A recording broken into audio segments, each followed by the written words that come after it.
In the quiet of the old stones, stories whisper through time.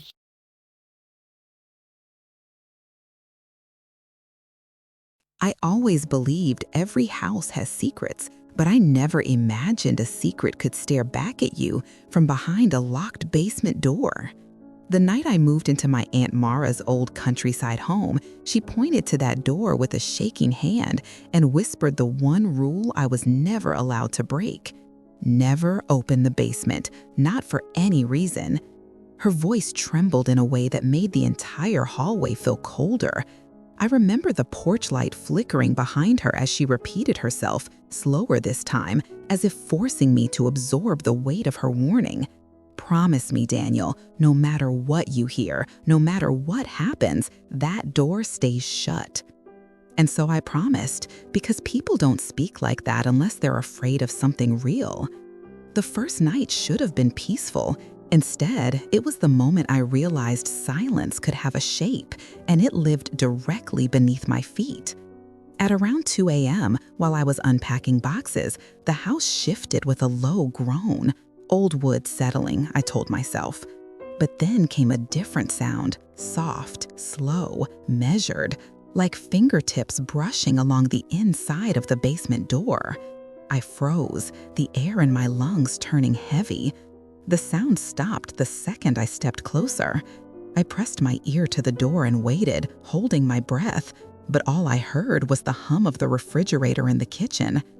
I forced a laugh at myself and walked away, only for the knob to gently click behind me. I turned fast, too fast, but the knob wasn't turning anymore. It was perfectly still. Maybe I imagined it. Maybe the house was playing tricks. Or maybe something inside had realized I was home. The next morning, Aunt Mara arrived with groceries and that sharp look she always had when pretending she wasn't panicking. Her eyes scanned the basement door before they scanned my face. "You didn't hear anything last night, did you?"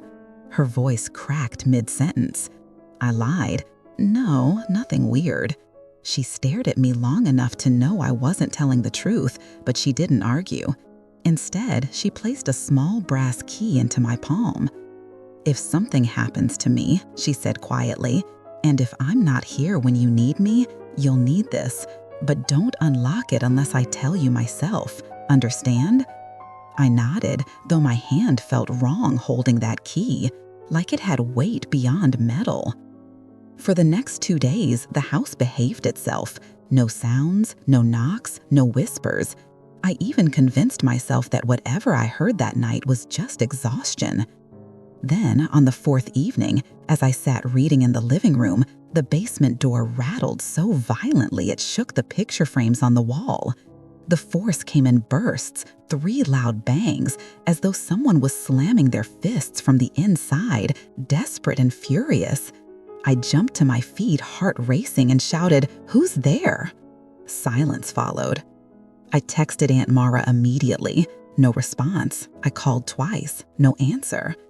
At 3 a.m., the house phone rang, an old rotary model mounted on the wall.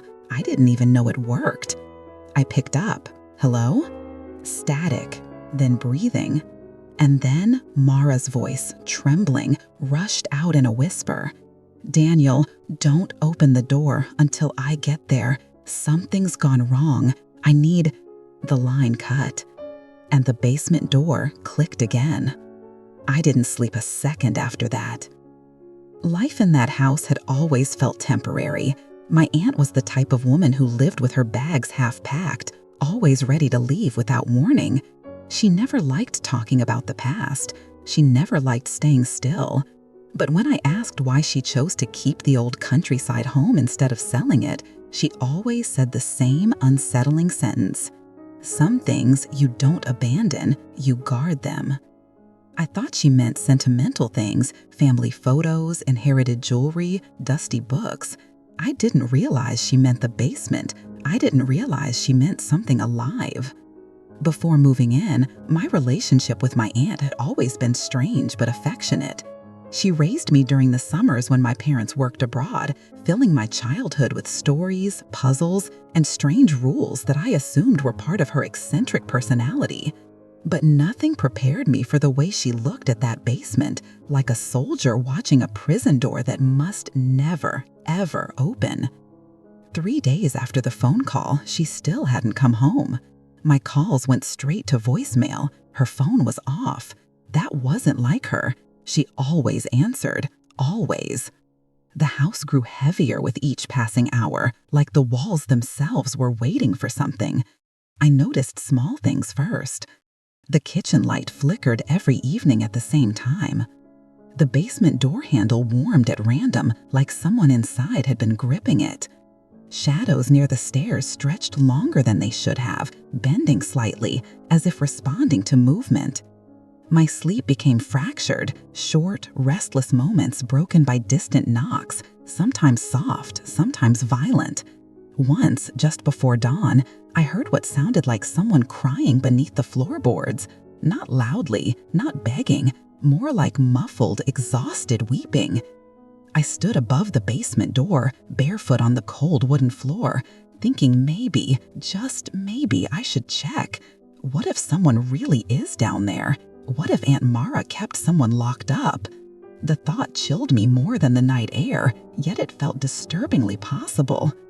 Still, I kept the promise. Door closed, key untouched. On the 5th day, I called the local police station to ask if there'd been any accident reports. The officer told me no missing person report, no car crash, nothing. But he hesitated before hanging up. You're living in Mara Delaney's place, right? Yeah. Has anything strange happened recently? I paused. Why? There were complaints years back, he said quietly. Neighbors mentioned noises, screaming, sometimes at night. Officers checked but found nothing. Your aunt insisted she lived alone. My stomach tightened. That night, I checked the entire house, attic, closets, every room, just to reassure myself that I wasn't losing my mind. Everything was exactly where it should be, except one thing. The brass key I left on top of my dresser was now sitting on the floor, directly in front of the basement door. I didn't touch it. I didn't go near it. I simply stepped away, grabbed my car keys, and decided to leave the house until morning.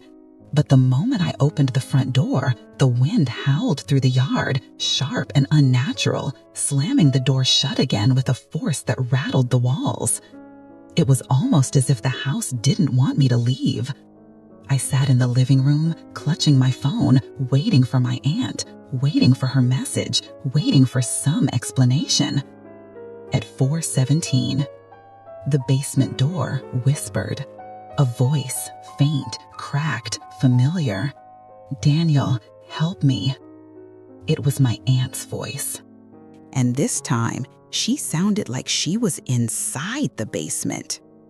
The voice calling my name froze every muscle in my body.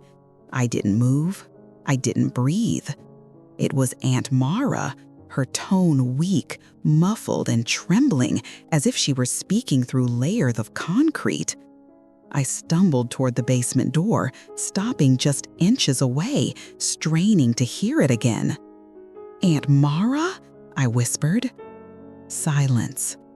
I waited, heart pounding, palms sweating. Then the voice returned, softer this time, like she was fading. "Daniel, please." Everything in me wanted to tear the door open, but a heavier instinct, fear, rooted me in place. Because something was wrong. My aunt's voice wasn't only weak, it was distorted, stretched, like someone trying to imitate her, but failing to get the human parts right. "No," I whispered to myself, stepping back. "This isn't real. This can't be real." But the house felt alive around me, holding its breath. The air grew colder. The lights flickered, dimming to a warm orange glow that danced like candlelight. Then, slowly, painfully, the basement door handle began to turn. Not fast, not violently, but slow, deliberate, as if the thing behind it knew I was watching. I grabbed the brass key from the floor without thinking, clutching it like a lifeline. The metal felt ice cold, so cold it burned. I dropped it with a hiss. The moment it hit the ground, the turning stopped, and the house fell still again. I couldn't stay, not like this. I needed answers. I grabbed my jacket and drove straight into town. The sky was just beginning to lighten, hints of pale blue creeping into the horizon. I parked outside the only diner that opened early and waited until the barista recognized me. "You're Mara's nephew, right?" she asked, handing me a coffee. "Yeah. Have you seen her or heard anything about her?" Her expression shifted, subtle worry. "She was here 3 days ago, looked exhausted, jumpy, kept checking her phone. She said she needed to get back to watch the door." "The door?" I asked, pulse quickening. "Yeah, the basement door in her house. Everyone in town knows she's protective of it. Some folks think she's hiding something down there." I swallowed hard. Another man at the counter, an older guy with a weathered face, leaned over. "She ain't hiding something," he said quietly. "She's keeping something in." My stomach dropped. "What do you mean?" But he just shook his head. "You don't want to know, kid. Some families pass down money, land. Yours passed down a curse." I left the diner with more fear than answers. When I got home, the air was thick with a cold I hadn't felt before. Not winter cold, something older, something that crawled into your bones. The basement door was quiet, but the key I dropped earlier had moved again, now sitting neatly on the first stair leading down. That evening, I sat in the hallway, determined to stay awake and watch the door until Aunt Mara came home. But exhaustion ate away at me. My eyelids grew heavy, my thoughts blurred. Sometime after midnight, a jolt of cold woke me. The basement door was slightly open, just an inch, enough to see nothing but darkness, dense, swallowing darkness. I jumped to my feet. No, no, no, no. Suddenly, something scraped the inside of the door, lightly, almost playful. Then a whisper, not my aunt's this time, but lower. "Wrong. Come closer." I ran, straight out of the house, straight into my car, straight into the night.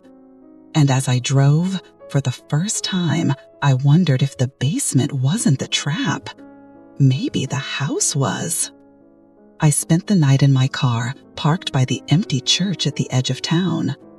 I kept the doors locked, the windows cracked just enough to breathe, and the engine off so I could hear everything around me. The town was quiet, too quiet. No dogs barking, no traffic, nothing but the occasional whisper of wind brushing through the trees. As dawn broke, I made a decision.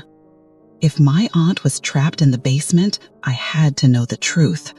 But I wouldn't go in blind. I drove to the county archives, a cramped brick building with rusted metal letters barely holding on to the wall. Inside, a sleepy clerk pointed me toward old property records. The earliest files on the house dated back over a century. My great-great-father built it in 1901. Then something strange. 2 years later, he added a basement. Not a regular basement, a reinforced chamber with double thick walls. Why would anyone build that in a countryside home? The clerk, noticing my confusion, leaned over. "That house has history, you know. People used to say your family was involved in things." "What kind of things?" He tapped a faded note in the margin of an old deed. "Containment maintained. Entrance sealed. No exceptions." Containment? My mind raced. What had my family been containing for over a century? Next, I checked local newspapers. My stomach dropped as headlines revealed a pattern. 1903, strange lights reported near Delaney property. 1938, unexplained disappearances near old farm roads. 1964, sheriff investigates screaming sounds, no evidence found. 1992, Delaney family refuses investigation into basement area. Then one article hit me like a punch. 2004, young woman claims something lives beneath Delaney home. The article didn't name the woman, but the description was unmistakable. My aunt. The clerk's voice broke my trance. "Your aunt came here a few years ago," he said. "She wanted to seal the basement completely, said she'd heard it calling again." Calling? The same thing I heard. I left the archive trembling. I needed one more visit to a man named Earl, the old mechanic who had lived near our family property for decades. He'd been around long enough to know everything. His workshop smelled like petrol and metal, and when he saw me, his expression darkened. "You shouldn't be here, boy." "Please," I begged, "tell me what my aunt won't." He sighed, wiping his hands on an oily cloth. "It started with your great-great-grandfather. He brought something back from the mines, something he never should have touched. People said it wasn't human, wasn't animal, something in between, something that listened." My skin crawled. "He trapped it in the basement," Earl continued. "Said it whispered at night, said it mimicked voices perfectly. It begged, it pleaded, sounded like people he knew, sounded like children sometimes. But whatever it wasn't alive the way we understand." A chill ran through me. "Your aunt took the responsibility after your father died. She fed it, kept it contained, but it got stronger, smarter. It learned her voice." My heart stopped. The voice I heard? "That wasn't her, son," Earl whispered. "Not unless she was still outside." I drove home with shaking hands. When I arrived, the front door was wide open. The house felt hollow, empty, dead, except for one thing. A woman's voice drifted up from the basement, my aunt's voice, clear, strong, terrified. "Daniel, please, don't let it out." But this time, there was a second voice, whispering her words in perfect unison, half a beat behind. I stood frozen in the living room, breath trapped in my chest, listening to the impossible. Two identical voices calling my name from the basement. One was my aunt's, real, anguished, desperate. The other was something else, a hollow echo, a perfect mimic, like someone repeating her words half a heartbeat behind. "Daniel, don't let it out. Daniel, don't let out." I staggered backwards, bumping into the hallway wall. My instincts screamed at me to run, but something stronger pulled me forward, fear for my aunt. If she was really down there, I couldn't abandon her. But how could she be both inside and outside? Earl said the creature mimicked voices perfectly, but could it mimic two at once? I needed proof. I stepped slowly toward the basement door, gripping the railing to steady myself. "Aunt Mara?" I called. The real voice answered immediately, trembling. "Daniel, I'm here. Please, hurry." The echo followed, its tone stretching unnaturally. "Please, hurry." My heart hammered. The two voices overlapped, twisting into a disturbing harmony that made my skin crawl. I forced myself to speak again. "What happened to you? How did you get down there?" A short silence. Then, "I fell," she said. "I slipped. Please, open the door." The echo repeated the same words, but its version didn't sound like it was in pain. It sounded hungry. I swallowed hard. That wasn't enough.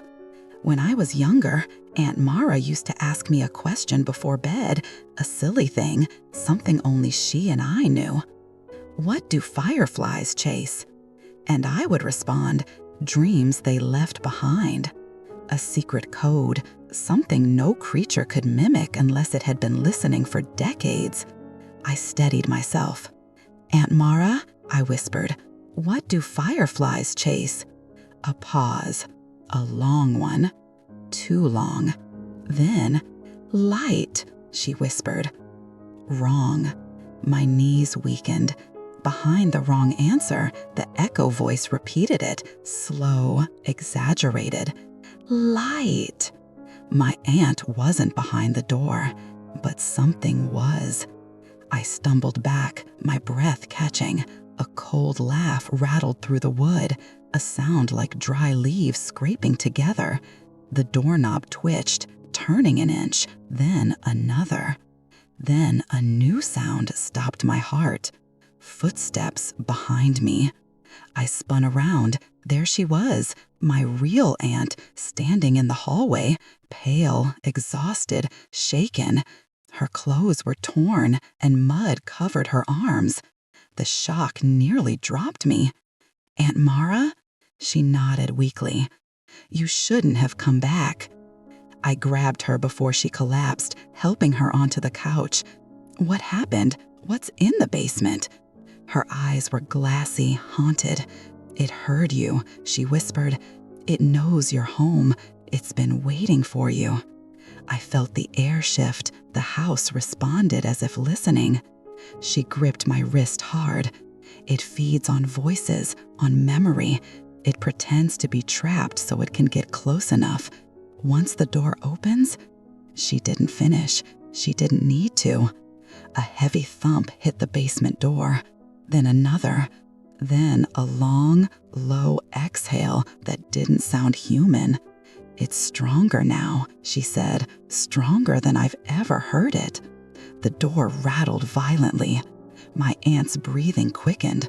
If it breaks through, we can't stop it. I looked at her, fear hollowing my chest. What do we do? She stared at me with trembling eyes. We finish what our family started. We end it. Another crash hit the door, this time splintering wood. The creature wasn't pretending anymore. It was coming. The house shook as the thing in the basement hurled itself against the door. Dust drifted from the ceiling.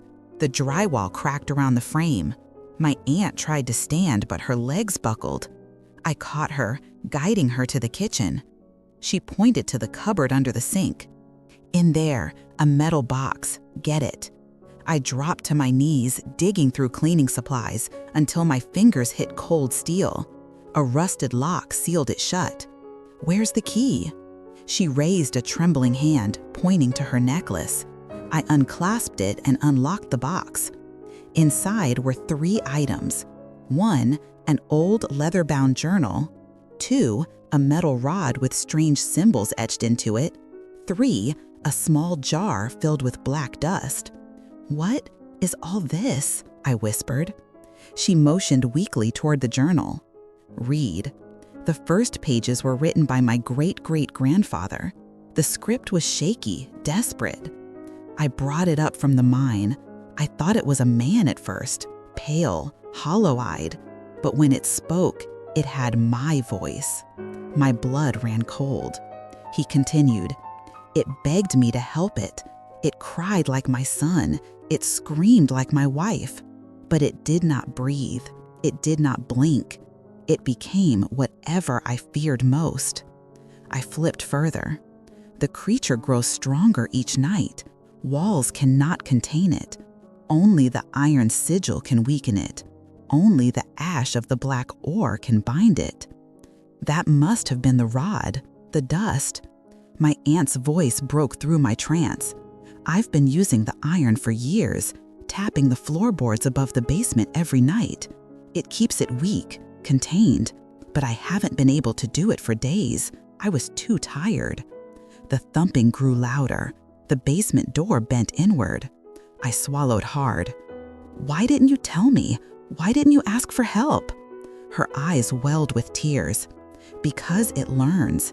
Every voice it hears, it remembers.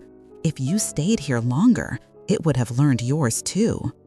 A deep rumble echoed through the hallway. Then the creature spoke again, this time in my voice. Help me, Daniel, open the door.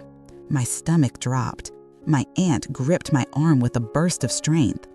That's why you can't speak near it. If it learns your voice fully, it can call to you even when it escapes. The door cracked open another inch. A long, thin gray hand, almost skeletal, slid through the gap. My aunt gasped. It's too strong. We need to weaken it before sealing it. How? Use the iron. Strike the floor, hard, 3 times. I grabbed the metal rod. It felt heavier than it should. The creature hissed, pulling its hand back. I lifted the rod and slammed it onto the floorboards. Boom! The walls vibrated. The creature screamed, a shrill, animalistic wail. Again, boom! A violent shudder shook the house. The basement door slammed shut, as if something was thrown against it. One more. Boom! Silence. Total, consuming silence. My aunt exhaled shakily. It's weakened, but not for long. She looked at the jar of black dust. It's time to finish this. I stared at the basement door, barely holding itself together. For the first time, I wondered something terrifying. If sealing the creature had been passed down through generations, what if I was the next one meant to carry the burden? We stood before the basement door, me holding the iron rod, my aunt clutching the jar of black ore ash. The house was quiet, but not in a peaceful way. It was the silence of something waiting. My aunt whispered, "Listen." I held my breath. From deep below, faint and hollow, came a slow scraping, like long nails dragging across concrete. It wasn't attacking now, it was recovering. We don't have much time, she said. When it gets its strength back, the door won't hold. What do we do? Her eyes hardened with resolve. We seal it from inside. My stomach dropped. Inside? No, no way. We'll be trapped with it. She shook her head. There's a second door, a hatch built by your ancestor, leads into the old root cellar. We go in, sprinkle the ash, carve the sigil, and get out before it regains full strength. Her confidence was thin, but it was all we had. We pried the broken basement door open. A smell hit us, a cold, metallic stench mixed with damp earth. The air felt heavy, pressing into my lungs. I stepped in first, raising the iron rod to light the way. The basement was darker than any darkness I'd ever seen, thick, almost physical. My aunt handed me half the jar. If it gets close, throw the ash, it burns it. We descended the old wooden steps. Halfway down, the scraping stopped. Then a whisper floated through the darkness.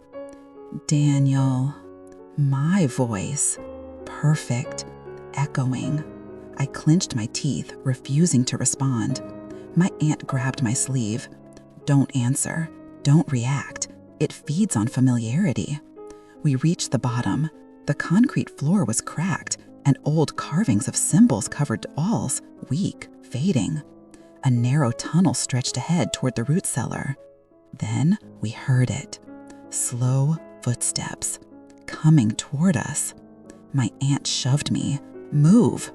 We sprinted through the tunnel, the creature's steps accelerating behind us. I could hear it breathing, ragged, shallow, like it was inches away from my neck. Something cold brushed my shoulder.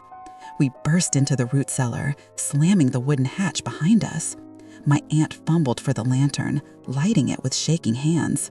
The warm glow revealed the final sealing circle carved into the floor. This is it, she gasped. Pour the ash. I knelt and spread the black dust into the circular carving.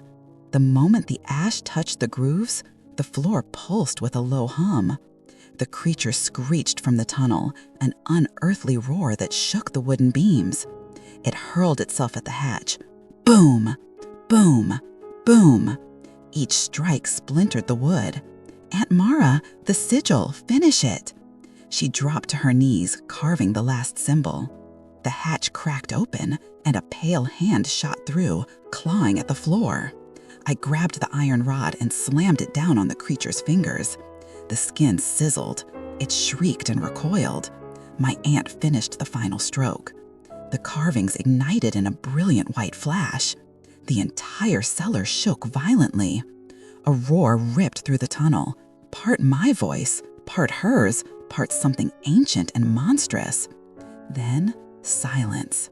The light faded. We waited. 1 second. 5. 10. Nothing. My aunt exhaled, collapsing against the wall. It's done. It's finally done. I helped her up, and together we crawled out through the root cellar hatch into the cold morning air. The house behind us stood quiet, peaceful again. But as we reached the car, something made me stop. I heard a whisper, so faint I almost missed it, from under the ground. Daniel. I froze. My aunt grabbed my hand, eyes filled with fear. Don't turn around. I didn't. We left the house without looking back. And I pray to God I never hear my own voice calling me from the dark again. If this story kept you on the edge, hit the like button and tell me in the comments what you think was really living behind that basement door. Make sure you subscribe for more long horror stories.